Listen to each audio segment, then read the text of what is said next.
చెంత పెట్టుకునే ప్రతిఫలం దయచేయమని సమస్త మహిమ ఘనత కీర్తి ప్రభావాన్ని నామనికి చెందాలని యేసు పరిశుద్ధ నామములో అడిగి వేడుకుంటున్నాను పరమ తండ్రి. మహోన్నతుడ మహిమ స్వరూపుడా, నేను ఆరు ప్రాంతం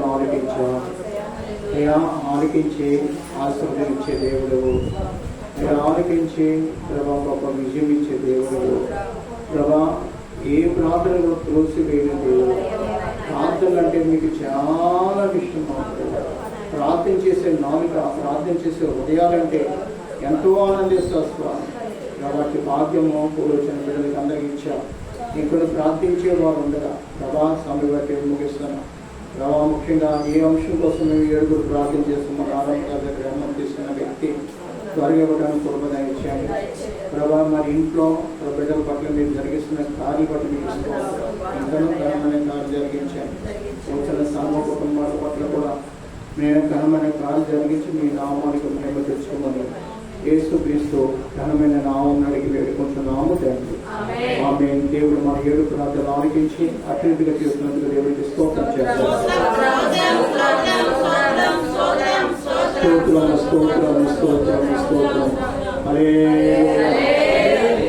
చాలా సంతోషం అండి. మీకు అందరికీ ప్రత్యేకమైన వందనాలు. కొంచెం ఇక్కడ కూర్చోండి, కొంచెం కూర్చోండి.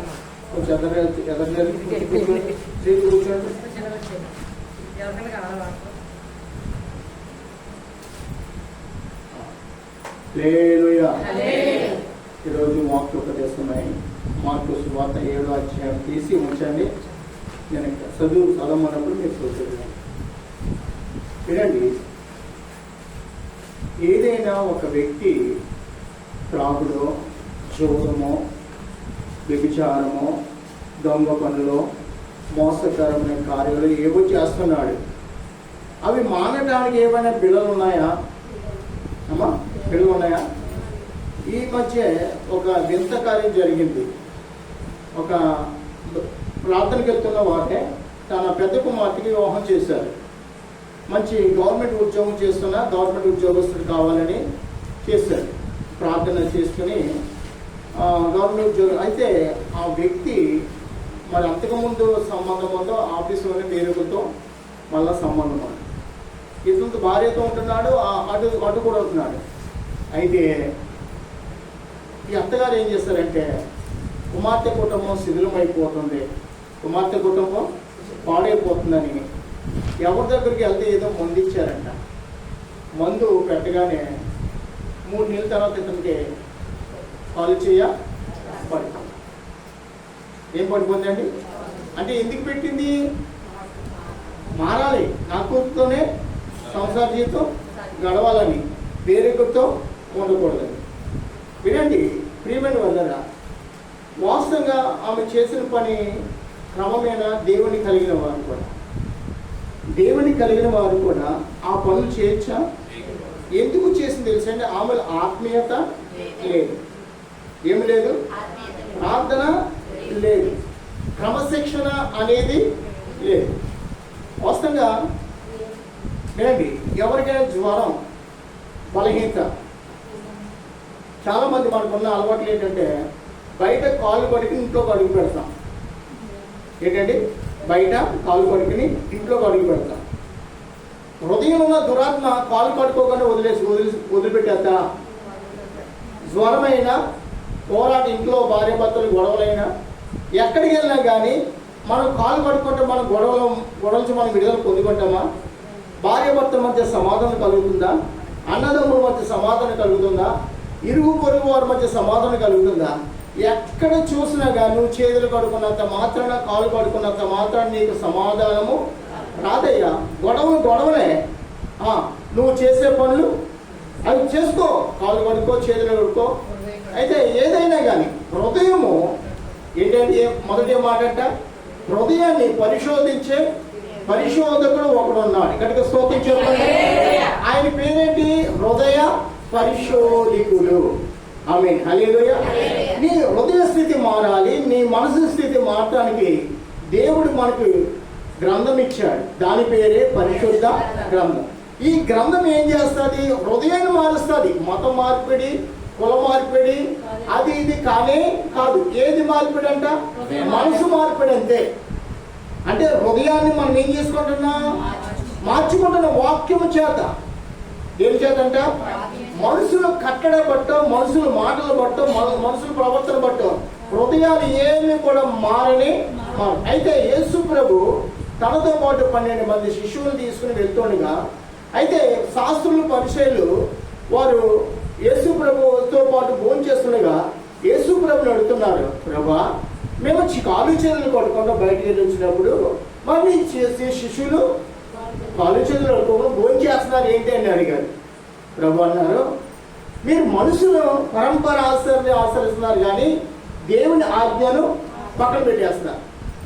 దేని పక్కన పెడుతున్నారంట? దేవుని ఆజ్ఞను పక్కన పెడుతున్నారు. మనుషుల పరంపర మనం పాటించినంత మాత్రం మనకు కలిసి వచ్చేది ఏమి కూడా. కుటుంబంలో శోధన. ఇప్పుడు మన కుటుంబం ప్రార్థన కుటుంబం, మన ఇంటి పక్కనే ప్రార్థనకి వెళ్ళిన కుటుంబాలు ఉంటాయి. ఆ పిల్లలు ఎలా ఉంటారంటే చిన్నప్పటి నుంచి నానా అలవాట్లు, నానా క్రియలు వారు కలిగి ఉంటారు. వినండి, వారు ఆ క్రియలు కలిగి ఉన్నారంటే కారణం తెలుసు, మనం ప్రార్థనకి వెళ్తున్నాం కానీ మన బట్టి ఆ కుటుంబాలకు రక్షణ లేదు. అర్థమవుతుందా? మన బట్టి ఆ కుటుంబాలకు రేపటి దినాన్ని ఈ మాట కూడా ఎత్తాడు. ఒక పాట ఉంది, పాడతాను, మీకు వచ్చేరాదు. అందరితో కలిసి ఉంటివి, ఆరాధన చేయుచుంటివి. చెప్పకూడదు. అందరితో కలిసి ఉంటివి, ఆరాధన చేయుచుంటివి, ఇంటి వారు నమ్మలేదు అది ఎందుకో. ఎవరింటి వారు? ఇంటి వారు నమ్మలేదు అది ఎందుకో అని యేసు నిన్నడిగినది మందు, అని యేసు నిన్నడిగినది మందు. న్యాయాధిపతి అయిన యేసుడు నీ పనిని పరీక్షించువేళలో నీ బహుమానం యోచించుకో. హల్లెలూయా. ప్రభునందు ప్రియమైన వాళ్ళట, న్యాయాధిపతి అనే దేవుడు నీ ప్రార్థన, నీ పరివర్తన, నీ ప్రవర్తన యావత్తు కూడా దేవుడు కనిపెడుతున్నాడు. మనం ప్రభుని నమ్మిన వారే, మన ఇంటి పక్కన, మన ఈ పక్కన, ఆ పక్కన, ముందు పక్కన వారు ప్రభుని నమ్మని వారు. కానీ వారు విచ్చలవిడిగా లోక సంబంధమైన జీవితంలో జీవిస్తున్నారంటే కారణం ఎవరు తెలుసా? మనం దేవుని నమ్మం కానీ మన ప్రవర్తన, మన మాట, మన యొక్క నడవడి ఏ మాత్రం కూడా ఒక సాదృశ్యంగా లేని మూలముగా వారిలో కూడా ఏ మాత్రం మార్పు రావట్లేదు. వారి మధ్య నిన్ను దేవుడు ఏర్పాటు చేసుకున్నాడంటే ఎలా ఉండాలి తెలుసా? వారి వల్ల నువ్వు ప్రవర్తించకూడదు కానీ వారు నీ వల్ల ప్రవర్తించాలి. దేవునికి స్తోత్రం కలగాలి. దేవుని నమ్మిన మనలోనే ఒక పరివర్తన రాకపోతే, మన ప్రవర్తన దేవునికి సాక్షిగా లేకపోతే, మన మాట తీరు మారకపోతే, మనం ఇతరుల కోసం ఎంత ప్రార్థన చేసినా ఆ ప్రార్థన దేవుడు వినాలి. ఆ దేవుడు ఆ ప్రార్థన ఆలకించాడు. ఆత్మీయత అనేది ఎక్కడి నుంచో దిగిరాదు. ఆత్మీయత అనేది దైవ గ్రంథంలో వాళ్ళకి సాదృశ్యం. ఆత్మీయత అనేది ఎక్కడుంది? పత్రిక పాఠంలో ఉంది, సువార్త పాఠంలో ఉంది. అందుకనే ఎండిపోని ఎముకలు సైన్యంగా నిలబడ్డాయి కానీ ఏంటండి? ఎండిపోని ఎముకలు ఎలాగంట? లెక్క పెట్టలేని సైన్యంగా ఉంది నిలబడ్డాయి కానీ వాటిలో ఏమి లేదు, జీవం లేదు. అయితే భక్తుడితో దేవుడు అన్నాడు, 4 దిక్కుల నుంచి, చెప్పండి ఎన్ని దిక్కులంట? 4 దిక్కుల నుంచి జీవం వచ్చి వాళ్ళు ప్రవేశించినట్లు మాట్లాడమన్నా. 4 దిక్కులు అంటే తూర్పు, పడమర, ఉత్తర, దక్షిణ. ఈ దిక్కుల నుంచి జీవం వస్తుంది. ఈ దిక్కు నుంచి మానవుడికి జీవము వినాలా? మానవుడు ఈ దిక్కు నుంచి జీవము రాలేదు. అదే జీవం వచ్చేది ఏది? మత్తయి సువార్త, మార్కు సువార్త, లూకా సువార్త, యోహాను సువార్త. ఎన్ని సువార్తలు? ఈ 4 సువార్తలు లోకంలో జీవాన్ని అనుకరణ చేసే సువార్త పాఠాలు. హల్లెలూయా. తర్వాత ఆత్మీయతలో మనం వర్తిల్లాలంటే పత్రిక పాఠాలు. ఆత్మను ఒక బలమైన ఆత్మగా చేయాలంటే పత్రిక పాట ప్రతి ఒక్క విశ్వాసి దాన్ని కలిగి నెమరు వేస్తూ జీవించవలసింది. చూడండి, అన్నిటికీ మనకు సమయం ఉంటుంది, కానీ వాక్యం చదవటానికి సమయము ఉండదు. వాక్యం వినటానికి నువ్వు వస్తున్నా మంచిదే, కానీ వాక్యం మళ్ళా వచ్చే రోజు వరకు నువ్వు దాన్ని నెమరు వేయకపోవటమే. సాతాను నీ హృదయంలో ఎత్తబడిన వాక్యాన్ని సాతానుడు ఏం చేస్తున్నాడు? ఎత్తుకుపోతున్నాడు. కాబట్టి వాక్యం నీ హృదయం ఏమాత్రం కూడా ఫలించట్లేదు. చూడండి, తెల్లారక మనం వాక్యాన్ని మర్చిపోతున్నాం. మేము ఎప్పుడండి? తెల్లారక, లేదా ఇంటికి వెళ్ళాక, ఇంకా సమయం పడుకునే సమయం, ఒక సీరియల్ చూస్తాను, లేదా ఏదో ఒక మాట విని సంతోషపడతా అనుకుని టీవీ ఓపెన్ చేస్తా. ఏమవుతుంది? ఎత్తబడిన ఈ సువార్తను హృదయం నుంచి నీకు తెలియకుండా దొంగిలించిపోతుంది. దొంగ కనివేసిన నీకు చెప్పొస్తాడా? చెప్పండి. యేసు ప్రభు వస్తానన్నాడు, నీకు చెప్తాడా? రాడు. అలాగైతే 10 మంది కన్యకులు కూడా సిద్ధపడి దేవుని రాకలో ఎత్తపడతారు. 5 సిద్ధపడ్డారు, 5 సిద్ధపడలేదు. ప్రియమైన వారు, అలాగే ఈ కాలంలో వాక్యం వింటున్న నీవైనా నేనైనా మనలో ఎవరమైనప్పుడు కూడా నువ్వు ఉదయాన్నే లేచి రాత్రికాలం మంగళవారం రాత్రి దైవజనులతో అలా దేవుడు నాతో మాట్లాడిన మాట ఆ నెమరు వేసుకోకపోతే నీ ఆత్మ ఏమి వెలిగించబడదో, నీ పక్క నీ చుట్టూ ఇంట్లో మధ్య నీకే సమాధానం దొరకదు. పొద్దులేసి దాని ముఖం చూశాను, ఈ రోజు నా జీవితం అంతా కూడా గొడవలే అంట. ఆమె ముఖంలో నీ జీవితాన్ని పాడు చేసేది ఏది కూడా లేనే. ఆమె నీకు ఎదురైనప్పుడు ఇది ఎదురైంది, ఈ రోజు నా జీవితం ఎలాగైంది అనుకుంటే కూడా లేనే లేదు. మనుషుల ద్వారా మనుషునికి ఎదటి మనుషుకి ఏ కీడు రాదు. దేవునికి స్తోత్రం చెప్పండి. ఎదుగుడాలు ఎదురొచ్చినా లేదు, గుడ్డివాడు మోగవాడు ఎదురొచ్చినా లేదు, కుక్క ఎదురొచ్చినా లేదు, పిల్లి ఎదురొచ్చినా లేదు. పిల్లి ఎదురొచ్చింది ఈరోజు అశుభం ఏమనుకుంటే కూడా లేనే లేదయ్యా. నీ జీవితం నశింపజేసే సాతానుడే తప్ప ఈ లోకం ఏ మానవుడు నీ జీవితాన్ని పాడు చేయనే. వాళ్ళు వచ్చేసారు, నీవు ఇచ్చేసారంటే మాటలు మనలో ఉండకూడదు. మనం ఎవరో తెలుసా? పరిశుద్ధులుగా ఉండడానికి దేవుడు పిలిచి ఉన్నాడు. హల్లెలూయా. పరిశుద్ధులు పాడు చేసే వారు ఎవరు కూడా లేనే. ఎందుకు తెలుసా? దేవుడు మనకిచ్చిన వాక్యం, ఆయన చిత్తం లేకుండా నీ తల ఒక్క వెంట్రుక కూడా కూడదు. ఆయన చిత్తం లేకుండా నీ తల ఒక్క వెంట్రుక కూడా రాలేదని దేవుడు వాగ్దానం ఇచ్చాడు. ఆ వాగ్దానం మనలో ఏమవుతున్నాయి? దీని మొక్కలు చూస్తున్నాడు, ఆడు మొక్కలు చూస్తున్నాడు, ఆడు ఎదురొచ్చాడు, ఈడు ఎదురొచ్చాడు, పిల్లి ఎదురొచ్చింది, గుర్రం ఎదురొచ్చింది, చీపురు గట్ట దాటాను, ఈరోజు గుమ్మం తోడలేదు, ఉదయం లేదు. ఈ మాటలు మనసులో సహజంగానే ఆ మాటలు బట్టి ఆ పనులు బట్టి నీకు ఏ మాత్రం కీడు రాదు. ఎందుకు కీడు జరుగుతుందో తెలుసా? జీవము గల వాక్యము నీకు విత్తబడుతుండగా జీవము గల దేవుని గురించి నువ్వు నెమరు వేసుకోకుండా నిర్లక్ష్యంగా ఉంటున్నావు. కాబట్టి ప్రతిరోజు నిన్ను కీడు పట్టుకుంటుంది. అంతేనా? దేవుడు నిన్ను రక్షించడానికి ఆయన నీకు రక్షణ ఇచ్చాడు. రక్షణ పొందావనే పేరు మాత్రం ఉంది. జీవ గ్రంథంలో మన పేర్లు లెక్కింపబడలేదు. ఇంకా రక్షణ పొందేసుకున్నంత మాత్రం నీ పేరు లెక్కింపబడదు. 99 నీతిమంతుల కంటే ఒక పాపి విషయమై పరలోక రాజ్యము ఆనందిస్తున్న వాక్యం నిజమే. మనం పాపులం అయితే పాపులను పాపులుగా చూడకుండా దేవుడు పరిశుద్ధత కలిగి జీవించమని తన జీవ లేఖనాన్ని మనకు దేవుడు అనుగ్రహించాడు. ఆ జీవ లేఖనానికి నీవు నేను లోబడకపోతే వ్యాధులు మనలో ఉంటాయి, బాధలు మనలో ఉంటాయి, పోరాటాలు మనలో ఉంటాయి, మన ఇంటి ముందు ఉన్న వారితో గొడవలు ఉంటాయి, మన ఇంటి పక్కన ఉన్న వారితో గొడవలు ఉంటాయి. ఇలా తూర్పు ప్రయాణం చేయలేదు, నా ఇంటికి తూర్పు గుమ్మం లేదనుకున్నా నీ ఇంటికి నెమ్మది ఉండదు. ఇంటి బట్టి కానీ, ఇంటి సరిహద్దులు బట్టి కానీ, ఇంటికి పెట్టిన గుమ్మాల బట్టి కానీ ఏ కీడు రాదు.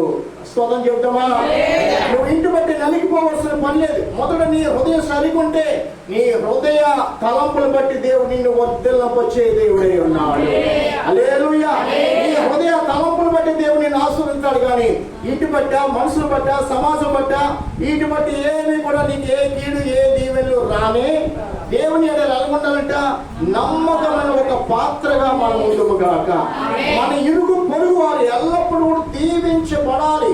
మేమందరం సమాధానం ఉండాలి. నువ్వు మనం ప్రార్థన చేసినట్లుగా చూడండి, ఆ మనసులో ఉన్న కీడు మన మీదకి రాదు. మనము సమాధానంగా ఉంటాం, వారు కూడా సమాధానంగా ఉంటారు. మనమందరం దేవుడు ఏర్పాటు చేసుకున్నది ఈ చంద్రవరాన్ని సమాధానముతో మనము దేవునికి సమర్పించే నిమిత్తమే దేవుడు మనకి ఈ చంద్రవరం గ్రామంలో రక్షణ ఇచ్చాడు. దేవుడికి స్తోత్రం కలగాలి. సంఘానికి వెళ్తున్న బిడ్డలు ధన్యులు. అయితే ధన్యత లేని వారు ఉంటున్నారే, అయితే రక్షణను కాపాడుకునే వారు ఉండట్లేదే. రక్షణ తెలియని వారు ఉంటున్నారు, ప్రార్థన తెలియని వారు ఉంటున్నారు, ఇతర సమాజం కోసం ప్రార్థన చేయట్లేదు. మీకు తెలుసా, మనం ఎవరినైనా కానీ ప్రభా వీడు నా కళ్ళ ముందు ఉండకూడదని ప్రార్థన ఇప్పుడు కూడా మనం చేయకూడదు. మన ఆయుష్ తక్కువైపోవాలి. ప్రభా నా చుట్టూ ఉన్న వారు దీవించబడాలని ఎప్పుడైతే ప్రార్థన చేస్తావో వారందరికంటే దేవుడు నేను హెచ్చించే దేవుడై ఉన్నాడు. అంటే అర్థమే తెలుసా, యెరూషలేము క్షేమం కోరి మనం ప్రార్థన చేస్తున్నాం. యెరూషలేము కోసం మనం ప్రయాసపడుతున్నాం, భారం కలిగి ఉంటున్నాం, దేవుని ఎదుట ప్రార్థన చేస్తున్నాం. దేవునికి స్తోత్రం కలిగినాడు. ప్రియుడ, ఎప్పుడైతే ఈ మాట నువ్వు నోరార పలికావో దేవుని కృప నీ మీద సమృద్ధిగా కుమరిస్తాడు. ఎందుకు తెలుసా, యెరూషలేము కోసం ప్రార్థన చేసేవారిని, యెరూషలేము కోసం భారం కలిగిన వారిని, యెరూషలేము కోసం నడుము కట్టుకున్న వారిని దేవుడు హెచ్చించు దేవుడై ఉన్నాడు. అంటే తన సంతానం కోసం ప్రార్థన చేసే ప్రార్థనా పనులందరినీ కూడా దేవుడు హెచ్చించేస్తాడు. ఎందుకు ప్రార్థన కలిగిన గృహాలు ఎందుకు దీవించబడుతుంది తెలుసా, వీరు ఆ మాట నోరారా పలుకుతారు. ఎవరు? దొంగలు మారాలైనా, దూషకులు మారాలయ్యా, అంతకులు మారాలయ్యా, త్రాగుబోతులు మారాలయ్యా, తిరుగుబోతులు మారాలయ్యా, పనికిమాలిన వారు మారాలయ్యా, స్వార్థం కలిగిన వారు మారాలయ్యా, లోపత్వం కలిగిన వారు మారాలయ్యా. వీరందరూ ఎవరు? వీరందరూ దేవుడి పిల్లలే. హల్లెలూయా. అయితే సాతాను ఏం చేస్తుంది, వీరందరూ పట్టుకుని వాళ్ళని ఆ రీతిగా నడిపిస్తుంది. రక్షణకు దూరంగా ఉండమంటుంది. సంఘానికి ఏమాత్రం కూడా వెళ్ళొద్దంటుంది. ఆ రక్షణ వార్త నీ చెవులో పడితే నీవు నా నుండి దూరం అయిపోతావు. వెలుగు జీవితాన్ని కలుగుంటావు, ఆనందాన్ని కలుగుంటావు, సంతోషాన్ని కలుగుంటావు. నీ జీవితంలో ఏమి కూడా చీకటి అనేది ఉండనే ఉన్నది. కాబట్టి నువ్వు చీకటి కలిగి సంఖ్యల చేత, మరణ బంధకాల చేత, వ్యాధుల చేత, అవమానాల చేత నిత్యము నీవు పొడవబడాలని ఆ మనుషుల్ని చెరపట్టి సాతానుగాడు ఆ నరక మార్గములు గుండా నడిపిస్తున్నాడు. క్రీడా రక్షింపబడిన మనం, సంఘంలో చేర్చబడిన మనం, వారి నిమిత్తం మనం భారం కలిగి ఉంటాం. మన కుటుంబాన్ని బట్టి మనం భారం కలిగి ఉంటాం. మన సంతానం మనం దేవుని చూపిస్తాం, కానీ ఇతర సంతానాన్ని దేవునికి మనం చూపించలేం. మాట్లాడలేని వారు ఉన్నారు, అందులో ఉన్నారు, మంచాల మీద లేవలేని వారు ఉన్నారు.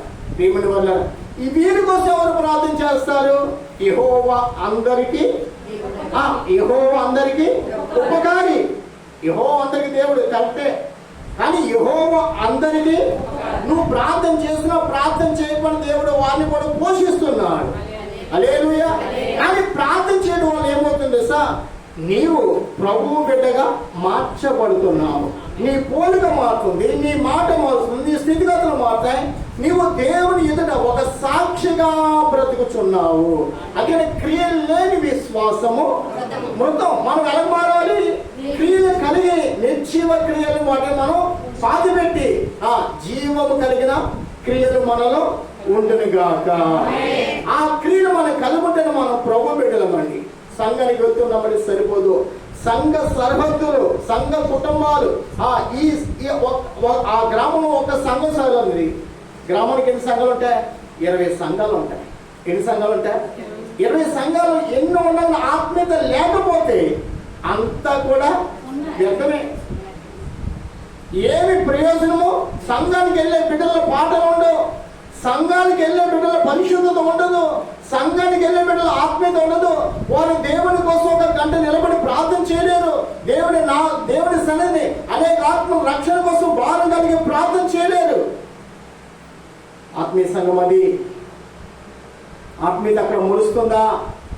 నీతిమంతులు మోము వేస్తారంట. మనం ఎవరు? నీతిమంతుల గుండె నిమిత్తం దేవుడు మనకి తన సహవాసాన్ని మనకి ఇచ్చాడు.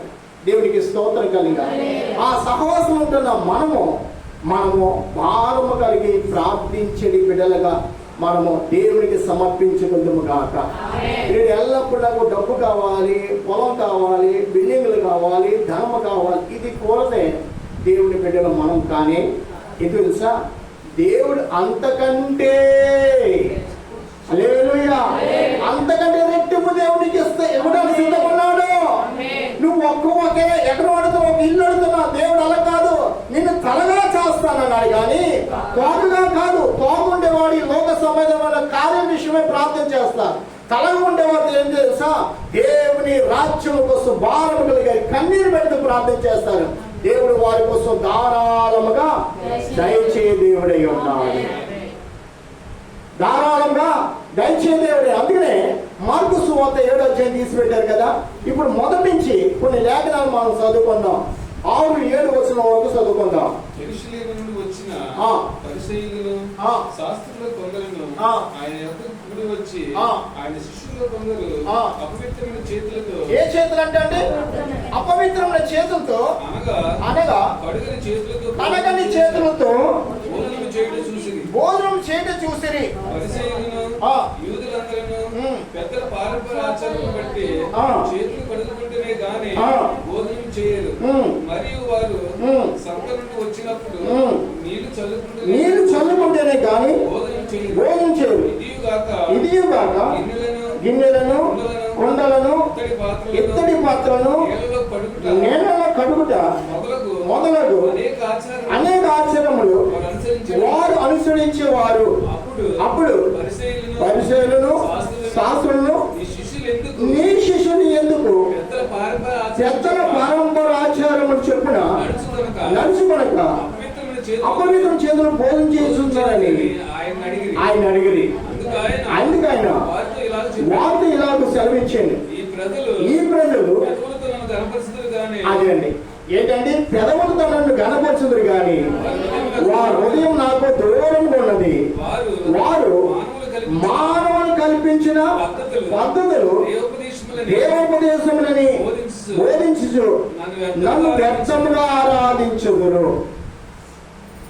ఎలా ఆరాధిస్తున్నామంట అంటే మనుషుల కార్యాలకు మనం వినిపిస్తున్నాం కానీ దేవుని కార్యాలకు ఏమాత్రం కూడా విలువట్లేదండి.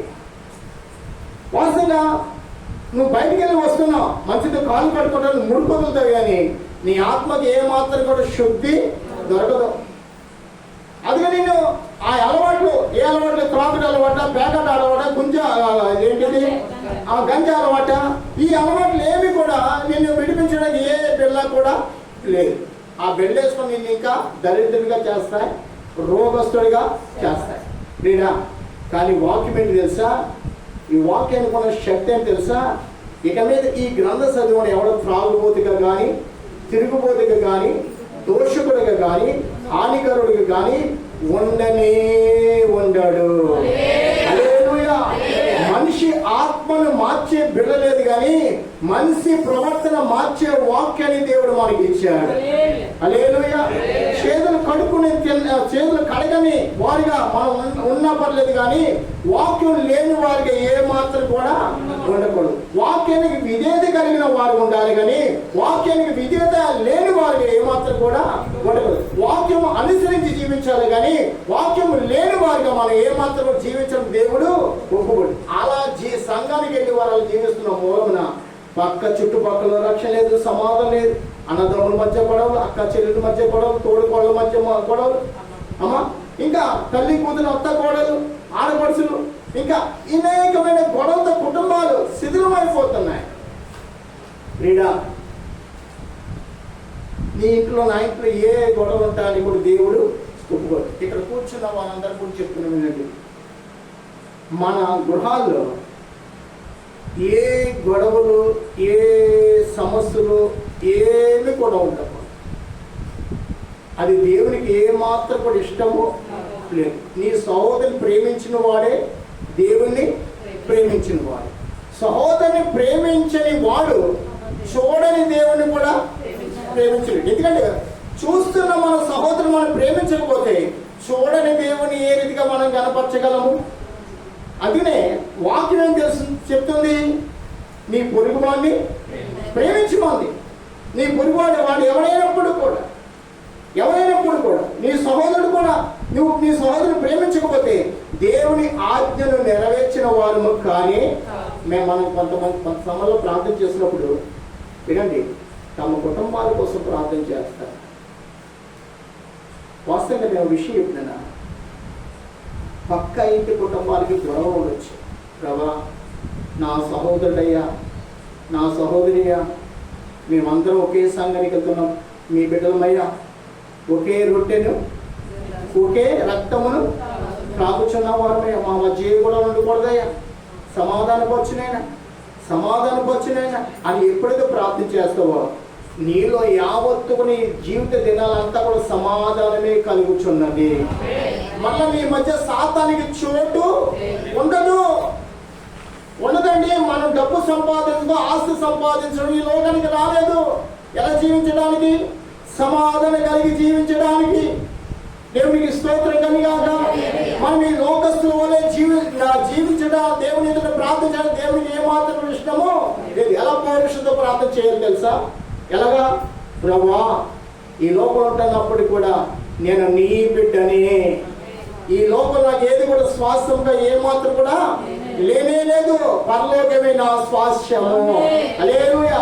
పరలోకం కోసం పాటుపడాలి, పరలోకం కోసం మనం నిలబడాలి, పరలోకం కోసం మనం జీవించాలి. అవసరం అబద్ధం ఆడవలసిన పరిస్థితులు కూడా మనం అబద్ధము ఆడకూడదు. మన హృదయం పాడైపోకూడదు, మన మనసు దాన్ని బట్టి పాడైపోతుంది. అబద్ధపు మాటలు మన నోట రాకూడదు, అబద్ధపు తలంపులు మనకి రాకూడదు, ఎదుటి వారి గురించి చెడు ఆలోచన రాకూడదు. ఇప్పుడు ఈ సమాజం ఏ సమాజం ఇది? నీతికరమైన సమాజము. దేవుడు లోకాన్ని నీతికరమైన మార్గం నడిపించడానికి వచ్చాడు కానీ అన్యాయపు జీవితాన్ని కలిగి ఉండడానికి కానీ కాదు. అందుకని ఆయన గురించి రాయబడిన లేఖనం మత్తయి సువార్త 12వ అధ్యాయం వెళ్దాం. ఆయన గురించి రాయబడిన లేఖనం మత్తయి సువార్త 12వ అధ్యాయం. ఆయన గురించి ఏం రాయబడిందో ఒకసారి చూద్దాం. 17వ వచనం చూడండి. ప్రవక్త యెషయా ద్వారా చెప్పినది నెరవేరినట్లు అదేదనగా ఈయన నా సేవకుడు, ఈయన నేను ఏర్పరచుకుంటే, ఈయన నా ప్రాణం నా ప్రియుడు, ఈయన మీద నా ఆత్మ ఉంచదును, ఈయన అన్యజనులకు న్యాయ విధిని ప్రచురణ చేయను. ఈయన ఏంటండి? ఈయన జగడమాడడు, కేకలు వేయడు వీధులలో. ఈయన శబ్దము ఎవరికి వినబడదు. ఏంటండి? ఏమన్నాడంట? ఈయన శబ్దము ఎవరికి వినబడదు, విజయం పొందుటకు న్యాయ విధిని ప్రజలకు చేయు వరకు ప్రబలము చేయు వరకు ఈయన నలిగిన రెల్లును విలువడు మకమకలాడుచున్న ఈయన నామమందు అన్యజనులు నిరీక్షించుదురను అన్నదియే. అప్పుడు దెయ్యం పట్టిన గుడ్డివాడైన మోగవాడైన ఒకడు ఆయన ఎద్దకు తేబడెను. ఆయన వాణిని స్వస్థపరిచెను. ఆ మోగవాడు మాట్లాడు శక్తియు చూపును గలవాడేను. అందుకు ప్రజలందరూ నిశ్చయం ఉంది, ఈయన దావీదు కుమారుడు కాడా అని చెప్పుకొని ఉండేది. సరిపోద్దండి ప్రభునందు ప్రియమైన వల్ల. అక్కడ మనం ఒక మాట పట్టుకుందాం. ఏం మాట అంటే, ఈయన అన్యజనులకు న్యాయ విధిని ప్రచురము చేయను, ఈయన జగడమాడడు, కేకలు వేడు వీధులలో, ఈయన శబ్దం ఎవరికి కూడా వినపడదు. చూడండి, ఈయన ఎలా ఉంటాడంటే, అసలే కేకలు ఏ మాత్రం కూడా నువ్వు విశ్వాసమైతే, దేవుని ఆత్మ నీలో నాలో మనలో ఉన్నట్లయితే మన జీవితంలో ఏ కేకలు వేయవలసిన పని లేదు. నువ్వు కేకలు వేస్తూ ఉంటే ఎవరు? నువ్వు దేవుని బిడ్డవు కానే కావు. దేవుని ఆత్మ కలిగిన వాడు ఎప్పుడు కూడా కేకలు వెయ్యనే వేడు. భలే అతనికి ఎంత నాశనం జరిగిన అవమానం కలిగిన దేవుడు ఇది కంటే గొప్ప కార్లు జరిగించేవాడు. ఏమంటున్నాడు? యెహోవా ఇచ్చెను, యెహోవా తీసుకొని పోయిను, యెహోవా నామమునకు మహిమ కలుగు. ఈయన కేకలు వేశాడంటే కేకలు ఏం చేశాడు? పోయినప్పుడు కూడా ఏమన్నాడు? యెహోవా ఇచ్చెను, యెహోవా తీసుకుని పోయాను, యెహోవా నామమునకు మహిమ. ఇప్పుడు అతడు ఎవరు? ఆత్మీయ ప్రియుడు. దేవునికి స్తోత్రం కలుగా. హల్లెలూయా. ఇప్పుడు ఈయన గురించి మనం మత్తయి సువార్తలు చదివితే యెషయా గ్రంథం 42 అధ్యాయం ఇంకా రాయబడింది. ఒకసారి చూడండి. యెషయా ఇదే మాట సేమ్ యెషయా గ్రంథం 42 అధ్యాయం 42 అధ్యాయం మళ్ళా చదువుతాం మొదటి నుంచి.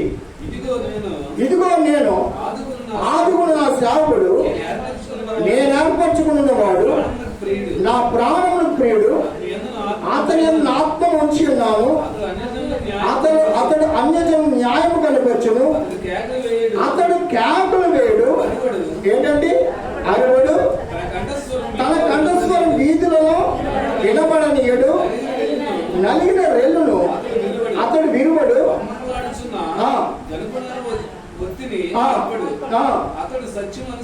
అతడు సత్యమును అనుసరించి భూలోకమున న్యాయము స్థాపించు వరకు అతడు మందగిల్లడు, నలుగుబడడు. ఎవరంట దీపములు అతని బోధ కొరకు కనిపెట్టును, విశాలపరిచి భూమిని అందరూ పుట్టిన సమస్తమును పరచి దాని మీద ఉన్న జనులకు ప్రాణమును, దాని నడిచే వారికి జీవాత్మిచ్చుచున్న దేవుడిని యెహోవా ఇలాగూ సెలవిస్తున్నాడు. గుడ్డివారి కన్ను తెరచుటకును, బంధింపబడిన శరసాంతి వెలుగులకు రక్షించుటకును, చీకటిలో నివసించు వారిని బందిగృహముల నుండి వెలుగులకు తెరచుటకును, యెహోవా నేను నీతి విషయంలో నిన్ను పిలిచి నీ చేయబెట్టుకున్నాను, నిన్ను కాపాడి ప్రజల కొరకు నిబంధనగాను అన్యజనులకు వెలుగుగాను నిన్ను నియమించున్నాను. దేవునికి స్తోత్రం చెప్పండి. ప్రియమైన మత్తయి సువార్తలు చదివిన మాట ఎక్కడ రాయబడింది? యెషయా గ్రంథం 42 అధ్యాయంలో రాయబడింది. యెషయా మత్తయి కంటే ముందుగా ప్రవచించాడు. ఎవరండి? యెషయా మత్తయి కంటే ముందుగా. మత్తయి ఎప్పుడు రాశాడు తెలుసండి? యేసు ప్రభు పుట్టాక మత్తయి సువార్త రాశాడండి. కానీ యెషయా అప్పటికి యేసు ప్రభు పుట్టలేదు. అప్పటికి యేసు ప్రభు వస్తాడని ఎవరు కూడా తెలుసు. కానీ అప్పటికి కూడా యెషయా ఆత్మ ద్వారా, ఈ ఆత్మ ద్వారా దేవుని ఆత్మ ద్వారా మాట్లాడుచున్నాడు. ఒక రక్షకుడు రానై ఉన్నాడు ఇశ్రాయేలు ప్రజల నిమిత్తము, ఇశ్రాయేలుకి రక్షకుడుగా, అన్యజనులకు వెలుగుగా. మళ్ళీ అంత మాత్రమేనా? ఏం రాయబడిందండి మాట చూడండి. అతడు భూలో 4 వచ్చి చూడండి, 2వ వచనం మరొకసారి చదువుకుందాం. 2వ వచనం. అతడి కేకల వేయుడు అరువడు, తన కంఠస్వరము. మరి మన కంఠస్వరం ఎక్కడ వినబడాలి మీరు చెప్పాలి. మనము దేవుని గ్రంథాన్ని పట్టుకున్న మన వీధుల్లో మనం మాట్లాడేది దేవుని బిడ్డలేమేనా? వీధుల్లో మన అవసరం కోసం మన చింపులు పట్టుకుని, కర్రలు పట్టుకుని, కత్తులు పట్టుకుని పెద్ద గ్రామానికి వెళ్ళి పెద్దల దగ్గరికి వెళ్ళి అమ్మా మళ్ళా ఆదివారం మళ్ళా పరిశుద్ధ గ్రంథాన్ని పట్టుకుని ఆదివారం వెళ్ళి సాగిల పాడి మ్రోకెదము సత్యముతో ఆత్మ అని పాట పాడినంత మాత్రం దేవునికి అది అర్పణగా, అది దేవునికి అంగీకారమేనా? లేదా క్రైస్తవ సమాజంలో కుటుంబాల్లో గొడవలైతే మరి మనకంటే దేవుని ఎరగని జనులు మధ్య ఇంకెన్ని గొడవలు. అందుకే వారి కుటుంబాలు శిథిలమైపోతున్నాయి. ఇప్పుడు మనమంట అయ్యా యవనస్తులు పాడైపోతున్నారయ్యా. ఎవరు పాడైపోతున్నారు? యవనస్తులు పాడైపోతుంటే కారణం నువ్వే. యవనస్తుల కోసం, రక్షణ కోసం ఏమాత్రం భారం కలిగి ఉండట్లేదు. వీధిలో నీ స్వరం వినపడుతుంది కానీ ఇంట్లో నీ స్వరము దేవుని బలిపీఠం మీదట నీ స్వరము వినపడలేదు.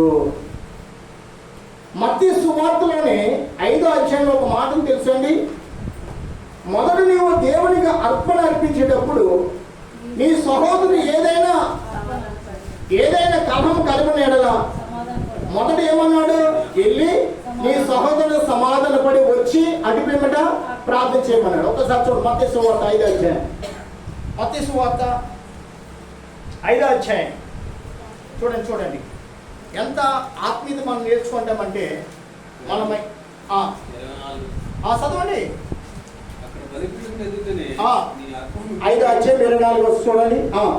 మొదట వెళ్ళి ఎవరితో సమాధాన పడాలంట? మొదట వెళ్ళి నీ సహోదరు సమాధాన పడము, అటు తర్వాత వచ్చి నీ అర్పణను అర్పించి నీ ప్రతివాదితో నీవును త్రోవలో ఉండగానే త్వరగా వారితో సమాధాన పడము. లేని ఎడల ఒకవేళ న్యాయాధిపతికి అప్పగించును, న్యాయాధిపతి నిన్ను బండ్రోతుకు అప్పగించును, అతడు నీవు సరసలో వేయబడదు, కడపడి కాసు చెల్లించే వరకు అక్కడ నుండి నీవు వెలుపలకు రా, నేరవ నీతో నిత్యం. ఇది ఎవరు చెప్పిన మాటలంట? ప్రభు వారు చెప్పిన మాట. నిజమే. ప్రార్థన చేస్తున్నప్పుడంట మనకి శత్రుత్వం అనేది ఏ మాత్రం కూడా, అయ్యా మనం ఎంత ప్రార్థించా ప్రార్థనకు ఫలం రాకపోవడానికి, అసలు ఒక్క ప్రార్థనకి మనకు ఫలం రావాలండి. అన్న ఒక్క మారే ఎక్కడికి వెళ్ళింది? ప్రభు మందిరానికి వెళ్ళింది. తన సమితి అన్నని ఎంతలా దూషించిందంటే ఒక్క మారు కూడా ఆమె మీద ఈమె తిరుగుబాటు. ఈమె ఎవరు? ఈమె భార్య. కానీ ఆమె ఏం చేస్తుంది తెలుసా? నీకు సంతానం ఎక్కడే? యెహోవా దేవుడని దేవా దేవా దేవా అంటాం. ఆ దేవుని కన్నీరు నీకేనా బిడ్డించాడా? చూసుకో. ఏ ప్రార్థన చేయడం నాకు బిడ్డలు ఇచ్చాడు. ఆమె గురించి ఆమె బిడ్డల గురించి జీవ గ్రంథం లెక్కింపబడనే. కానీ అన్న కుమారుడి గురించి లెక్కింపబడింది. అన్న ప్రార్థన చేస్తున్న ఒక్క ప్రార్థనకు దేవుని సింహాసనము కదిలించబడితే ఆ అన్న ఎలాగైతే ఒప్పుకుందో అలాగూ దేవునికి ఆ బిడ్డను అంకితం చేస్తుందయ్యా. మనం ఏం చేస్తాం? అంటాము కానీ అంకితం చేయడానికి మనం ఒప్పుకోము. అసలు ఒప్పుకోము. ఇచ్చిన తర్వాత అన్ని కూడా మర్చిపోతాం. కానీ అన్నాలు చేయదు. కాబట్టి తర్వాత ఎంతమంది పిల్లలు? తర్వాత 5 పిల్లలు పెట్టారు. ఎంతమంది అండి? తర్వాత 5. ఆ మొదటి కుమారుడు ఎవరంటే ఇశ్రాయేలు ప్రజల్లో గొప్ప ప్రవక్తగా ఉన్నాడు. దాని మొదలుకొని బేర్షెబా వరకు అటువంటి ప్రవక్త మరొకడు లేని, అతని జీవితంలో మరొక ప్రవక్త అక్కడ ఉన్నాడన్న పేరు ఏమాత్రం కూడా ఇశ్రాయేలు ప్రజలకు న్యాయం తీర్చేవాడు ఎవరు? ఇతడు కోసం కనిపెట్టుకునేవాడు. ఒకప్పుడు రామాకి వెళ్ళేవాడు, ఒకప్పుడు మరొక ప్రాంతానికి వెళ్ళేవాడు. ఇంకా అనేక రీతిలుగా మొత్తం ఇశ్రాయేలు ప్రజల మధ్య అతడు న్యాయం తీర్చడానికి ప్రవక్తగా అతడు ఉండేవాడు. దేవునికి స్తోత్రం కలిగాడు. మన ప్రార్థనకు మనం రోజంతా ప్రార్థన చేస్తే కానీ మన శత్రుత్వం మన ఒంట్లో పెట్టుకుని అంటే మన చుట్టూ కుటుంబాలు దీవించబడతలేదు. వారంతా అప్పుడు కలిగి ఉన్నారు, వారిని బాధలు ఉన్నారు. మనలో నుండి బాధలే, మనలో నుండి సమస్యలే, మనము కూడా అంతగానే మనం కూడా నలిగిపోతున్నాం. లేదా ప్రభుని నమ్మిన వారు ఎవరు నలిగిపోవడం దేవుడికి ఇష్టమో లేదు. దేవుడికి ఏమాత్రం ఇష్టమో దేవుడు నిన్ను మొదట సమాధానకరమైన ఆత్మను కలుగొనమన్నాడు. ఏ ఆత్మనంటే సమాధానంగా ఆత్మ కలుగుంటే లోపల ఉన్న సాతాన్ని నువ్వు ఎదిరిస్తావు. దేవుడికి స్తోత్రం కలిగాలి. దేవుడు ఏ కుటుంబాలు పాడైపోతున్నా దేవునికి కనుపరచాలి. ఎలాగమ్మా దేవుడు నీ చుట్టూ ఉన్న కుటుంబాల్లో నీ రక్త సంబంధంలోనో లేదా ఎవరెవరి కుటుంబాలు పాడైపోతున్నావో ఆ కుటుంబాలు పాడైపోకుండా నువ్వు ప్రార్థన చేసే అభిషేకం దేవుడు నీకు దయచేయని కాక. ఆ అభిషేకం లేదంటే మన హృదయం ఇంకా మార్పు రాదు. సంఘానికి వెళ్తున్నాం, మనసు మారే తెలుసా? మనము కొన్ని విధాలుగా మన దేవునికి దూరం అయిపోతున్నాం. ఆయన నశించిపోయి పాపిని ఎదకి రక్షించిన లోకానికి వస్తే మనం ఏం చేస్తున్నాం? పోతే పోని నా బ్రతుకు మాత్రం బాగుండాలి, నా పిల్లలు మాత్రం క్షేమకరం. అది కాదండి ప్రేమ. నేను నారమ్మ గారు బట్టి, భవాని గారు బట్టి, వారి బిడ్డలు బట్టి నిజంగా ఇద్దరు కుమార్తెల గురించి నేను మంచి సాక్షి చెప్తాను. అంతకుముందు నాకు అంత అనుభవం లేదు బిడ్డల గురించి. నేను ఈ గ్రామంలో సేవ చేయక మునిపే వీరు నాకు తెలుసు. అయితే అప్పుడు వీళ్ళ బిడ్డలు కూడా అప్పుడప్పుడు ఇప్పుడు నెలకోసారి 2 నెలలకోసారి వచ్చి రాజు చేసి వెళ్ళిపోయేవాడిని. అప్పటికి ఇంకా రాఘవ గారి ఇంటి పోవటం పెట్టలేదు. రాఘవ గారి ఇంటి కూడా వచ్చేవాడిని. కానీ ఈ భవానీ గారి 2 కుమార్తెలు కూడా కాలేజీకి వెళ్ళేవారు బైక్ మీద వచ్చేటప్పుడు. నేను అప్పటి నుంచి మాకు ఇక్కడ ఇల్లు లేదు, అప్పటికి సంఘం కట్టాలి తెలియదు. కానీ వాడిపల్లి నుంచి వచ్చేవాడు. నన్ను అంతా కూడా వాడిపల్లి పాస్టర్ గారు అంటారు మా అక్కడి వాళ్ళు. వాడిపల్లి నుంచి వచ్చేవాడిని కాబట్టి నన్ను వాడిపల్లి చూస్తారనుకోండి, నేను మీరు వెనకాల ఉన్నాను అనుకో, పెద్దమ్మ చిన్నమ్మ బండి ఆపేసి నేను వెళ్ళి వారికి నిలబడేవాడు. అయితే నా వైపు కాదు ఆ వైపు తిరిగేవాడు. ఓసారి చూసా, ఏంటి పిల్లలంతా బాగుంది గారి పిల్లలే ఇక్కడ కూడా బండి రిపోర్ట్ వచ్చిందా నేను అడిగితే బాగుంది. ఎందుకంటే అమ్మాయితో మాట్లాడే తలపు నాకు ఇప్పుడు కూడా లేదు. వాళ్ళు ఒకవేళ మరీ పరిచయం అయితే వాళ్ళతో మాట్లాడలేను. అప్పుడు కొత్త పరిచయం బిడ్డల గురించి నాకు తెలియదు. సరే మొదటి రోజు చూసా. రెండోసారి మళ్ళీ అదే లేదు, నన్ను అద్దం చూసినట్టుకున్నారు, నాకంటే ముందు ఉన్నారు, నేను వారి వెనకాల ఉన్నాను. నన్ను చూసి బండి ఆపేసి మళ్ళా ఇద్దరు కూడా నిలబడిపోయారు. అప్పుడు నాకు నేను వారి వెనక ఉంటే మంచిది కాదు, నేను వారి ముందు వెళ్ళిపోవాలనుకుంటాను. తర్వాత నేను ఇంటికి వచ్చాను. అమ్మ అడిగాను, 2 బిడ్డలు కూడా, అమ్మ ఏంటి నన్ను చూసిన బండి ఆపేస్తున్నారంటే, అంకుల్ గారు మీరు పాస్టర్ గారు కదా, పాస్టర్ గారికి ముందు మేము ఉండకూడదు, మీ తర్వాతే మేము కావాలి అని ఒక మంచి మాట నాతో పలకగానే నాకు చాలా మంచి అబ్బాయి ఎంత మంచి బిడ్డలు అనిపించింది. నిజమే, ఈ కుటుంబంలో ప్రతి ఒక్కరు కూడా నా పట్ల మంచి ప్రేమ కలిగిన కుటుంబంగా నేను ఎప్పుడు కూడా ఆ విషయం నేను మరువను. ప్రతి విషయంలో కూడా ప్రార్థన చేస్తాను రావుల గారి కుటుంబం కోసం. ఎందుకంటే ఈ ప్రాంతానికి వచ్చి సుందరమ్మ గారి కుటుంబం కోసం వాక్యం ఎత్తుతున్నానంటే ప్రేమగా ఇక్కడ ఎవరు కూడా నాకు పరిచయం కానే కాదు. వీరందరూ కూడా మిమ్మల్ని ప్రోత్సాహం చేసి పిలిచిన మూలంగా ఇప్పుడు ఫలానా వారు పేరుతో నేను మిమ్మల్ని పిలవగలుగుతున్నాను.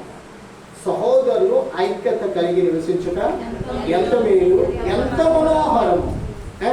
చివరి మాట ఏంటంటే తీయొద్దు, మనకు తెలుసు.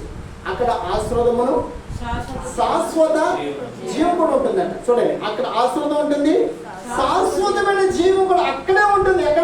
మనం ఎక్కడైతే సమాధానం కలిగి ఉంటున్నామో, ఎక్కడైతే ప్రేమ మర్యాదలు కలిగి ఉంటున్నామో, ఎక్కడైతే దేవుని సన్నిధిని మనం కలిగి మోకరిస్తున్నామో అక్కడ ప్రేమ ఏముంది, శాశ్వత జీవం ఉంటుంది. ఆస్వాదాలు కూడా అక్కడ మనలో ఆస్వాదం ఉంటారు. లేదంటే కారణం ఏంటి తెలుసండి, మొదట దేవుని వాక్యాన్ని కలిగి ఉన్నా కానీ సమాధానం కోసం దేవుని ఎడల అడగట్లేదు. ప్రభా సమాధానం ఆత్మ నా మీద కుమ్మరించండి. భార్య భర్తల మధ్య సమాధానం లేకపోతే, బిడ్డల మధ్య సమాధానం లేకపోతే ఆ కుటుంబం దైవ కుటుంబం అని పేరు ఏమాత్రం కూడా ఉండనే. ఒకవేళ సంఘానికి వెళ్తున్నాం, ఎలాగెళ్తున్నాం, 10 మంది కన్యకులు వెళ్ళారు. ఎంతమంది ఎత్తపడ్డారు? 5 ఎత్తపడ్డారు. 5 ఎందుకంటే వారు సమాధానం లేని వారికి దేవుని ఆరాధించారు. సాక్ష్యం లేదు, ఓ క్రియ లేదు, ప్రార్థన ఏమాత్రం నీతి లేదు. వారి ప్రార్థన బట్టి ఏ కుటుంబం కూడా రక్షింపబడలేదు. ఆ చుట్టూ ఉన్న కుటుంబాలకు వారు వెలుగుగా లేనే లేదు. మీరు లోకానికి వెలుగై ఉన్నారన్నాడు. ఏమన్నాడండి? మీరు లోకానికి, మనం లోకమును వెలిగించడమే. లోకం మన ద్వారా వెలుగు కనబడాలి. నేను ప్రభుని కలిగిన బిడ్డనని ఎదుటి వారు మన గురించి సాక్ష్యము చెప్పుదురుగాక. పరిశుద్ధ గ్రంథం పట్టుకున్న వారికి 2 శిక్ష అంట. ఎవరికి 2 శిక్ష? మన మధ్యకి ఈరోజు సత్యవతి గారు అండి. ఒకరు తెలియదు పరిశుద్ధ గ్రంథం ముందు వారికి 1 శిక్ష. మనకేం శిక్షలో? మనం అందరి ముందు, ఆ సత్యవతి గారి ముందు మనందరూ కూడా పరిశుద్ధ గ్రంథాన్ని పట్టుకున్నాం. అనంతలక్ష్మి గారు, ఇప్పుడు అనంతలక్ష్మి గారు గొప్ప, సత్యవతి గారు గొప్ప అంటే నేను చెప్తే సత్యవతి గారే గొప్ప అంటాను. ఎందుకంటే ఇప్పుడు వరకు ఆదికాండం వద్దు, ఆదికాండం ఎన్ని చేయలేదో తెలియదు. ఓకే, అనంతలక్ష్మి గారికి కీర్తన మొదట అధ్యాయం ఏముంది? దుష్టులు ఆలోచన చెప్పుకున్నాడు ఒక బాబుడు అనే మాట కూడా మనకి జ్ఞాపకం రాకపోతే ఇన్ని సంవత్సరాలు పాపం తీసుకుని చెప్తే మీకు నాకు ఏమి విలువ అమ్మా? నేను చదువుకోలేదు అనద్దు, చదువు లేని వారు బాగా ప్రభుని గురించి ఆలోచన కలిగి వర్తిస్తున్నారు. కళ్ళు లేని వారు దేవుని సన్నిధిని ప్రార్థన చేసి ఆ వాక్యాన్ని తడిమి చేతులతో వారు చదివేస్తున్నారు. మనకి దేవుడు 2 కళ్ళు ఇచ్చాడు. ఇప్పుడు అక్కడ మార్కు సువార్త కూడా చదువుకున్నాం కదా, ఆయన మోగ ఆత్మను కలిగిన వాడిని, గుడ్డివాడిని అతను దేవుడు ఏం చేశాడ? స్వస్థపరచాడు. ఇప్పుడు ఈ మోగవాడు గుడ్డివాడు ఎవరు అనుకున్నారు? మనమే. ఎవరమండి? మోగవారం అంటే దేవుని గురించి మాట్లాడలేకపోతున్నాం. వాక్యాన్ని మనం కను నుండి కూడా చదువు రాదు సమయం లేదు అంటే అన్ని పనులకి సమయం ఉంటుంది, కానీ వాక్యానికి మాత్రం సమయం లేని వారికి ఉంటున్నాం. అయ్యా, దేవుడు నిన్ను స్వస్థపరిచాడు. ఎలాగా? గుడ్డివాడు ఉండకూడదు, మూగవాడిగా ఉండకూడదు. కాబట్టి నువ్వేం చేయాలి? నీవు దేవుడి కోసం నిలబడాలి, ప్రార్థన చేయాలి. అప్పుడు ప్రజల మధ్య ప్రజలు నీ గురించి అమ్మో ఈవిడ ఎంత ప్రార్థన పరురాలో విస్మయము నొందుతారంట. ఉంది కదా యెషయా గ్రంథం 42 చదువుకున్నాం కదా, అతడు గుడ్డివారు కను తెరిచినను ఏమన్నాడు? మళ్ళీ యెషయా 42 వచ్చే చూడండి. యెషయా 42 వచ్చానికి ఒకసారి మరొకసారి. బంధింపబడిన సరసాలోంచి విడిపించుటకును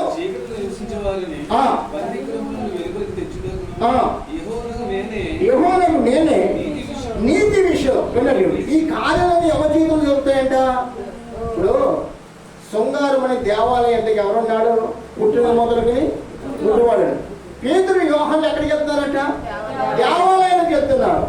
ఆ గుడ్డివాడు ఏం ఆశించాడంటే ఇంకా రోజు పొందుకున్న దానికంటే ఎక్కువ వీళ్ళు ఆస్తులు వీళ్ళు ఎత్తారు అనుకుని ఎదురు చూస్తే మా పేదరు అంటున్నాడు, వెండి బంగారు నా ఎద్దగా ఏమని వల్ల ఎండి బంగారు మనకు రక్షణ ఇవ్వవు, వెండి బంగారాలు మనకి సమాధానము ఇవ్వవు. కానీ ఏదో ఒక అవసరం నిమిత్తం దేవుడు బంగారాన్ని డబ్బులు కూడా మానవులకు కలగజేశాడు. దేవునికి స్తోత్రం కలిగా.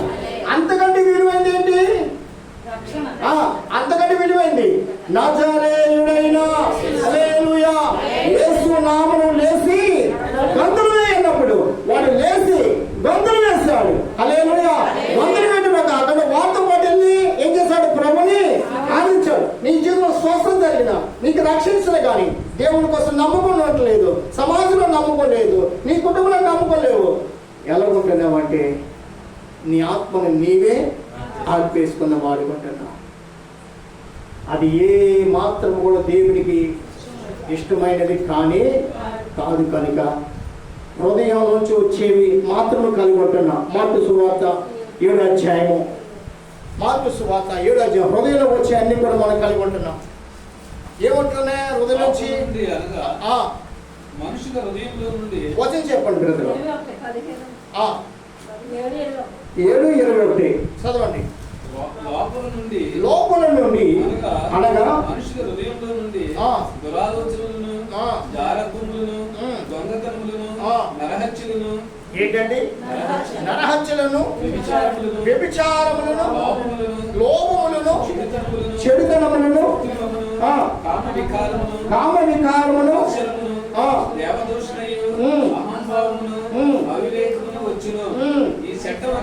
ఈ చెడ్డవన్నీ కూడా ఎక్కడి నుంచి వస్తున్నాయంట? లోపల నుండే. అంటే లోపలంటే హృదయము లో నుండి వస్తున్నాయి. ఎక్కడి నుంచి వస్తున్నాయంట? హృదయం లో నుండి వస్తున్నాయి. ఇవే మనిషి జీవితాన్ని అపవిత్రము చేసి. మన సంఘానికి వెళ్తున్నావా? వ్యామోహము అనేది ఏ విశ్వాసంలో కూడా ఉండకూడదు. మొదలు నేర్చుకో. వివాహం చేసుకున్న తర్వాత నీ భర్తే నీకు ప్రియుడు. మరొక ప్రియుడు ఎవరంటే నీకోసం రక్తము కాచిన వాడే మొదటి ప్రియుడు, తర్వాత ఈయన భర్త. వీళ్ళిద్దరు తప్పించి మూడో వ్యక్తి మీద నీ కన్ను.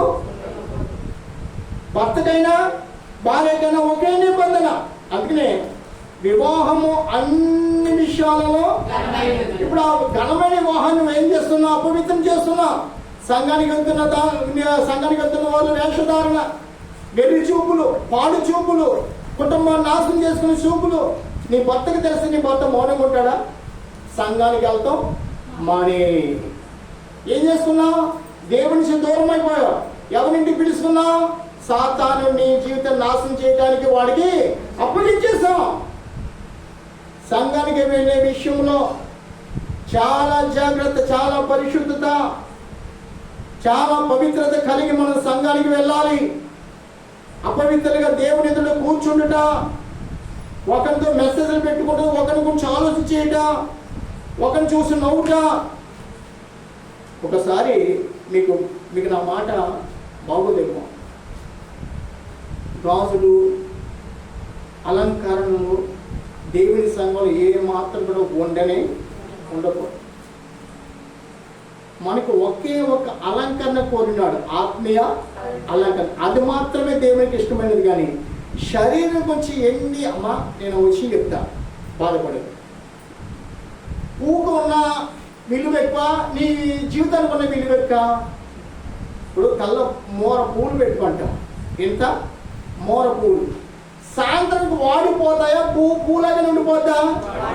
వాడిపోయే పూను ప్రేమించి మధురమైన బ్రతికించిన దేవునికి దూరం అయిపోతున్నా.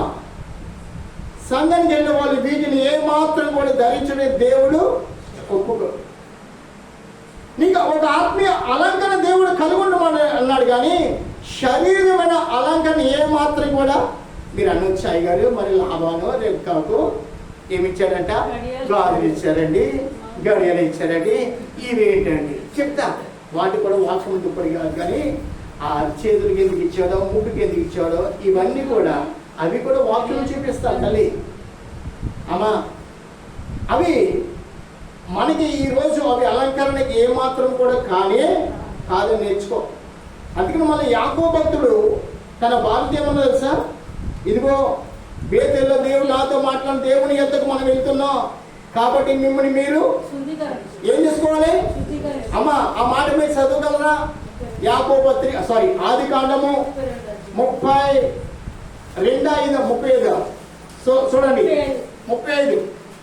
35లో యాకోబు తన భార్యతో మాట్లాడుతున్న మాట, నేను బేతేల్లో దేవుడు నాకు ప్రత్యక్షమైన దేవుని యొద్దకు వెళ్తున్నాను, మిమ్మల్ని మీరు శుద్ధిపరచుకొని అంటున్నాడు. ఏమన్నాడు? చూడండి ఒకసారి చదవండి. 35 యాకోబుతో నీవు లేచి నివసించి నీ సహోదరుని ఏసే నుండి నీవు పారిపోయినప్పుడు నీకు కనబడిన దేవునికి అక్కడ బలిపీఠం పెట్టమని చెప్పగా, యాకోబు తన ఇంటి వారితోనూ మన యొద్దనున్న వారితోనూ మీ యొద్దనున్న అన్యజాతులను పారవేసి మిమ్ముని మీరు శుద్ధిపరచుకోమని మీ వస్త్రం మార్చుకున్నది. వారు లేచి బేతేలుకు వెళ్తాం. మనము లేచి ఎక్కడికి వెళ్ళంట? బేతేలుకు వెళ్తాము. ఏమన్నాడు? మిమ్మల్ని మీరు శుద్ధిపరచు. మళ్ళా కింద చదివితే యాకోబు అంట ఆ భార్యలు కలిగి ఉన్నవన్నీ ఎక్కడ దాచాడు? బదిరి వృక్షం కింద వాటిని దాచిస్తాడని మళ్ళా చదువుతాం. ఎక్కడ దాచాడంట? చెవులు పోగులకి అన్ని ఎక్కడ దాచాడంట? బదిరి వృక్షం కింద. అంటే దేవుని మందిరానికి పెట్టుకొని నేను కాదంటే ఎవరు కూడా తీసుకోండి, కలిగి ఉన్నారు కాబట్టి పెట్టుకుంటారు. కలిగి ఒకసారి ఎవరు కూడా పెట్టుకొని మనకి శరీర అలంకరణ దేవునికి ఏ మాత్రం సేవ చెప్పండి, సేవ చేయలేదు. అవి పాస్టర్ గారు ఏంటండి ఏ పాస్టర్ చెప్పలేదు, మీరు చూపేస్తారు మమ్మల్ని ఇలాగా ఖండించేస్తే అలాగే. అమ్మా ఇదిగో ఈమెకి ఏమైనా తక్కువ? అమ్మా దేవుడు ఇచ్చిన రూపం ఆమెకు ఉంది. ఆమె నా భార్యను స్వీకరించుకోలేదా? ఆమె హృదయం వెలిగింది, నా హృదయం వెలిగింది. నాకే ఒక వాచ్ కొనుక్కోలేదా, ఒక ఉంగరం కొనుక్కోలేదు, ఏం తప్పు చేసిన అన్ని దేవుడు నాకు ఇచ్చాడు.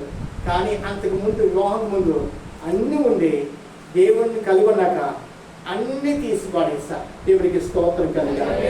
ఎందుకంటే దేవుడికి ఎలా ఉండాలో అలా ఉంటావు నేను కోరుకున్నాను, అప్పగించుకున్నాను. అటుపేమట దేవుడు నా సమర్పణ అంగీకరించి నువ్వు చేస్తున్న ఉద్యోగం విడిచిపెట్టి నేను త్వరగా రాబోతున్నాను, నా గ్రంథం పట్టుకుని నా బిడ్డల దగ్గరికి వెళ్ళి నా వాక్యాన్ని వినిపించి నా రాజ్యానికి వారిని సిద్ధపాటు చేయమన్నాడు. ప్రియమని వల్లగా ఈ సాక్ష్యం మీ దగ్గర చెప్పకపోతే రేపటి దినాన దేవుడు నన్ను పక్షంగా నిన్ను పక్షంగా నిలబెడతాడు.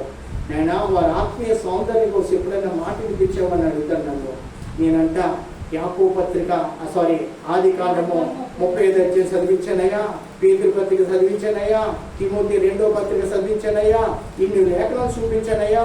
కానీ వారు ప్రజల మధ్య సౌందర్యం ఉండాలనుకున్నారు, కానీ నీ ఎదుటి ఏ మాత్రం సౌందర్యం ఉండడానికి వారు సిద్ధపడలేదు స్వామిని అని అనగా, అమ్మ చెప్పారంటే చెప్పారేమో అయ్యగారు అన్నారు అనుకో, ఇంకెక్కడి నుంచి మనం ఏం చేస్తాం? త్రోసి అంతే. దేవుని ఎదుట పెద్దల్లో కూర్చుని తగులో ఈ 4 మాట్లాడుతూ ఉండదు. అక్కడ మనుషులు ఉంటారు. ఎవరుంటారు? దేవుడు, దేవుని దూతలు. దేవుని దూతలు మనం మాట్లాడి ఏం చేస్తారు? తీసుకెళ్ళిపోయి గట్టిపడతాయి. ప్రియమైన వల్లరా, పరిశుద్ధత అంటే మానవుల మధ్య నివసించే పరిశుద్ధత ఏ మాత్రము కానీ కాదది. ఎవరిది?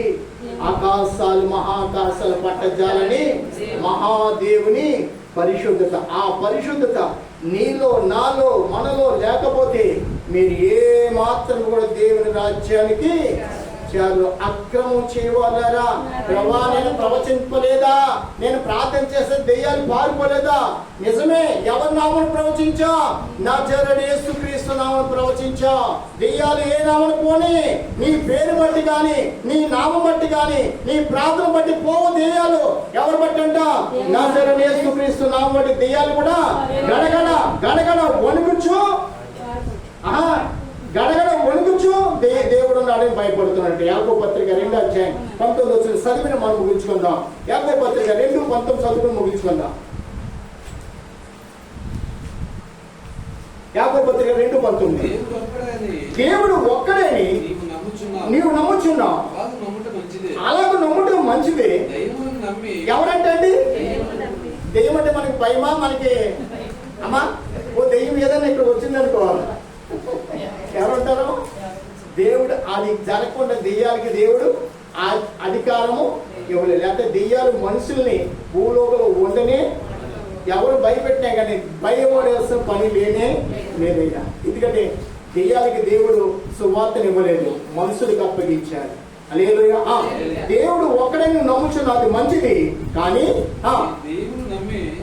దెయ్యాలు నమ్మి హల్లెలూయా మరొకసారి అన్నమాట, దెయ్యాలు నమ్మి వణికిచున్నాయి. ఎవరి గురించి వణికిచున్నాయి? దేవుని గురించి వణికిపోతున్నవి. హల్లెలూయా. దేవటి నీకు భయమే, దెయ్యాన్ని ఎదిరించే శక్తి నీకు లేదనుకుంటున్నావా? నీ రక్షకుడు ఎవరు తెలుసా? వాడిని పాతాళంలో బంధించగల శక్తిమంతుడు. హల్లెలూయా. నువ్వు భయపడద్దు, దేనికి కూడా భయపడద్దు. దేవుడు తన వాక్కులుగా మనం ఏమో భయపడిపోతున్నాం. 2:19 ప్రియమైన వాళ్ళగా నిజమే, దెయ్యాలేమో దేవుడు ఒక్కడేని నమ్మి భయపడిపోతున్నాయంట. మనం మాత్రం దేవుడికి భయపడట్లేదు. ప్రియమైన వాళ్ళగా, ప్రభు వాక్యము నీతిని ప్రకటించేది, ప్రభు వాక్యము నీతిని బయలుపరిచేది. దేవుని వాక్యం అంటే నీ దరికి వ్యాధి కూడా రాదు. ఏ మనుషులు వైద్యం అవసరం లేదు, ఏ డాక్టర్ దగ్గరికి వెళ్ళవలసిన పని లేదు. నీ ఇంట్లోనే నిన్ను స్వస్థపరిచి యెహోవాను నేను ఎప్పుడు స్వస్థపరుస్తాడు? నీ హృదయం ఏ కలంకం ఉండకూడదు. వాక్యానికి చోటు ఉండాలి. ఎదుటి వ్యక్తిని ప్రేమించాలి. ఎదుటి వ్యక్తిని ద్వేషిస్తే మనకి మళ్ళీ స్వస్థత దొరకనే. ఎందుకంటే లోకంలో పుట్టిన మానవులందరి కోసం ఆయన కలువరి శిలువలో రక్తమును చిందించి లోకంలో ఉన్న మానవులందరూ కూడా ఆయన విమోచించుకున్నాడమ్మా. దేవుడు విమోచించి రక్షించుకుంటే ఆ మానవుడిని నీవు నేనేం చేస్తున్నావు? ద్వేషించకూడదు. ప్రభు నేను స్వస్థపరచాలంటే ఇంకా చాలా వాక్యాలు ఉన్నాయి, కానీ చూపించలేను. ఎందుకంటే సమయం ఇచ్చిపోయింది. అట్టి కృప నీకందరికీ దేవుడికి కలుగు చేయను గాక. ఆమేన్. హల్లెలూయా. హృదయంలో ఏముంటున్నాయి మనం విన్నాం. చేతులు కడుక్కోవడం వల్ల వచ్చే లాభం ఏమి కూడా లేదు. కాలు కడుక్కోవడం వల్ల మనం పట్టిన పీడ వదలదు. అయితే పీడ వదలాలంటే, దరిద్రం పోవాలంటే ఏం కావాలంట? వాక్యం కావాలి, ప్రార్థన కావాలి. ప్రభుని క్రీస్తు నీ గృహంలో నివాసం చేయాలి. సంఘానికి చెప్తున్న నీలో నాలో కేకలు అనేది ఉండకూడదు. జగడమాడాడు. ఏం చేయడంటే ఆయన జగడము ఆడాడు. మనం జగడమాడే వారిగా సంఘానికి వెళ్ళే వాళ్ళు మనం ఉండకూడదు. ఏమంటే వల్ల ప్రభు బిడ్డలమైన మనము ఏం కలిగి ఉండాలి? నీతిని కలిగి ఉండాలి.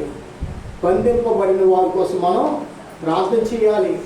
గుడ్డివారు ఉన్న వారి కోసం మనం ప్రార్థన చేయాలి. లోకంలో ఎంతో మంది కుటుంబాలు పాడైపోతున్నాయి. ఎక్కడ చూసినా అప్పులే, ఎక్కడ చూసినా సారాయి, ఎక్కడ చూసినా గంజాయి, ఎక్కడ చూసినా అనేక మంది వ్యసనాలు. వారిని రక్షించడానికి దేవుడు నిన్ను రక్షించుకున్నాడు. నీకు నాకు ఈ సువార్తనిచ్చాడు. మనం ఆ ఆత్మల కోసం భారం కలిగి ఉంటే ప్రభు నేను లేవనెత్తి 30 60 100 వర్తింపచేయను గాక. ఈ కొద్ది మాటల యొక్క వెనుకలు దేవుడు దీవించి ఫలింపచేయను గాక. ప్రేమవాడ, పరిశుద్ధుడా, మహోన్నతుడా, మేము ఎలా జీవించాలో, ఎలా బ్రతకాలో మీ వాక్యం చేత మాతో మాట్లాడకూడదా?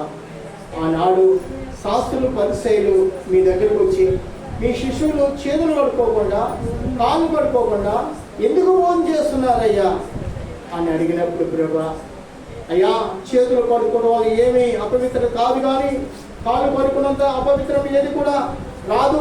కాళ్ళు కడుక్కున్నంత అపవిత్ర పోదు. కానీ దేవుడు వాక్యాన్ని మీరు పక్కన పెడుతున్నారు. మానవుల పద్ధతిని మీరు అనుసరిస్తున్నారు. మీ హృదయం అందుకే దేవునికి దూరంగా ఉంది అని మీరు మాట్లాడి వారిని గర్దించి, హృదయం నుంచి వచ్చే అహంభావం ఏమైందో, హృదయంలో వచ్చే అపవిత్రత ఏమైందో, హృదయంలో ఉన్న దోషం ఏమైందో, ఇవన్నీ కూడా హృదయం చూస్తున్నవి. హృదయం దేవునికి దూరం ఉందన్న ప్రభా, సంఘానికి వెళ్తున్నా మాలో ఏ దోషంలో ఏవి కూడా ఉండకూడదు. ప్రేమ కలిగి ఉంటేనే మా ప్రార్థన ఆలకిస్తానన్న ప్రభా. మా నిమిత్తం కాదు, అనేక ఆత్మరక్షణ కోసం మా కుటుంబాలు, మా చుట్టూ కుటుంబాలు రక్షింపబడకపోతే మేమే రేపటి దాన్ని లెక్క చెప్పాలి స్వామి. అయ్యా భారం కలిగి ప్రార్థించే వారికి సిద్ధపాటు చేయమని వేడుకొచ్చున్నా. సంఘానికి వెళ్తున్న మాలోనే ఎన్నెన్నో సమస్యలు అయ్యా, మాలోనే సమస్యలు. లోపల ఉన్న వారి సమస్యల కంటే మాలోనే ఎక్కువ సమస్యలు, ఎక్కువ అవమానాలు, ఎక్కువ నిందలు. ఎందుకంటే మా హృదయం ఇంకా మీ వాక్యం చేత నింపబడలేదయ్యా. మా హృదయాలు ఇంకా ఖాళీగానే ఉన్నాయా, కానీ మా హృదయాన్ని మీ వాక్యం ఇక్కడ నింపమని, ఇక్కడ మా జీవితానికి, మా విశ్వాసానికి అయ్యా ఇంకా కావాల్సిన ఉపదేశం ఏమైందో మీ ఆత్మ ద్వారా మాతో మాట్లాడమని, మనం ఇచ్చిన ఉపదేశాన్ని ఎవరు కూడా మర్చిపోకుండా ఆ ఉపదేశాన్ని ఎవరు మీరు ఉపదేశించండి. నువ్వు ప్రతి మాసము కూడా నేను నరమ గర్భంలో ఈ రీతికి జరుగుతున్న కూడికలు బట్టి మీకు స్తోత్రం. మరొకసారి కుటుంబాన్ని, ప్రభా గర్భంతో బిడ్డను కూడా ఆదరించండి. ప్రభా మీకు స్తోత్రము. అయ్యా నా నసుమూర్తి గారు, రేణుగా గారు బట్టి కూడా ప్రార్థన చేసిన వారికి కూడా గర్భఫలము కలుగునుగాక మా స్వామి. 9 సంవత్సరాలు కలుగున్న శారాకు గర్భం ఇచ్చిన దేవుడు అయ్యా, శారాకు గర్భాన్ని ఇచ్చిన దేవుడు అయ్యా. అయినా మీరు ఏదైనా చేయగల దేవుడు, మీరు ఏదైనా చేయగలరు. ఇక్కడికి వచ్చిన వాళ్ళు ఎవరైనా కానీ జ్యోతి కూడా గర్భఫలం లేనిగా ఉంది. జ్యోతి బట్టి కూడా ఇంకెవరైనా ఏ సమస్య అయినా వాళ్ళందరూ స్వస్థపరచమని వేడుకొచ్చాను. ఆదరించు దేవుడు, కృపతో నీపి బలపరచమని. నారమ్మ గారికి మంచి ఆయుష్వాలు భవని గారు, వారి పెద్ద కుమార్తె గారు, ఇక్కడికి వచ్చిన వారు ప్రభు నారమ్మ గారి దగ్గర తప్పు తీసుకున్నారు. వారు మళ్ళా తిరిగి ఉండడానికి దయచేయండి. మహిమా ఘనత ప్రభావం మీకు ఆరోపిస్తూ యేసుక్రీస్తు ఘనమైన నామమును అడిగి వేడుకొంచున్నాము తండ్రి. ఆమేన్. మన తండ్రి దేవుని యొక్క ప్రేమ, మన రక్షకుడు మన ప్రభు యేసుక్రీస్తు వారి కృప, పరిశుద్ధాత్మ దేవుని సహాయం కూర్చొని మీకును ఇంటి వారికి సకల పరిశుద్ధులకు తోడై నడిపించును గాక. ఆమేన్, ఆమేన్, ఆమేన్. నా ప్రాణమా నా సమస్తమా నా ప్రాణమా అని ఆమేన్, ఆమేన్. హల్లెలూయా, హల్లెలూయా, హల్లెలూయా. దేవుడు మిమ్మల్ని దీవించును గాక.